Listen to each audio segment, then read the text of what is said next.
Danau itu masih ada, tapi waktunya hampir habis. Di balik ketenangannya, Danau Tabariah menyimpan janji yang tidak pernah gagal ditepati langit.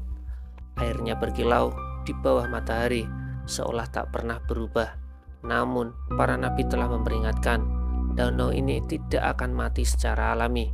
Ia akan dihabiskan, bukan oleh kemarau, bukan oleh manusia, melainkan oleh makhluk yang dilepaskan ketika dunia sudah tak lagi layak diselamatkan.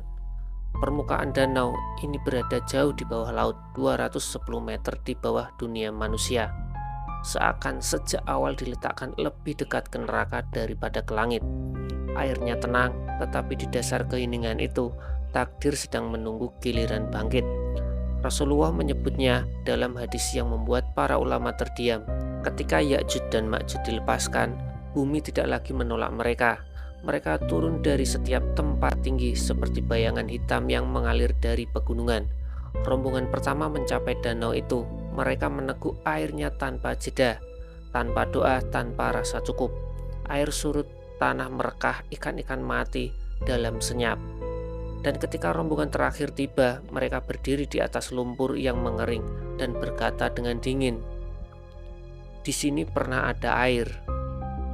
Kalimat itu adalah lonceng kematian dunia, karena saat itu satu tanda besar kiamat telah genap. Hari ini manusia berusaha mempertahankan danau ini.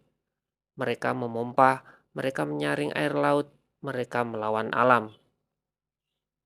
Namun, mereka lupa, ini bukan soal ekologi, ini soal janji Tuhan. Setiap penurunan air bukan kebetulan. Setiap garis retakan di tepi danau adalah tulisan peringatan. Dan setiap upaya menyelamatkannya hanyalah penundaan menuju akhir yang telah ditetapkan. Danau Tabariah tidak akan lenyap dengan gemuruh. Ia akan mengering dalam diam, tanpa pengumuman, tanpa belas kasihan. Dan ketika ia benar-benar habis, langit tidak akan runtuh seketika. Bumi tidak langsung hancur. Namun, sejak saat itu, waktu manusia sudah habis dihitung. Karena setelah air terakhir diminum, yang tersisa hanyalah penantian menuju kehancuran total.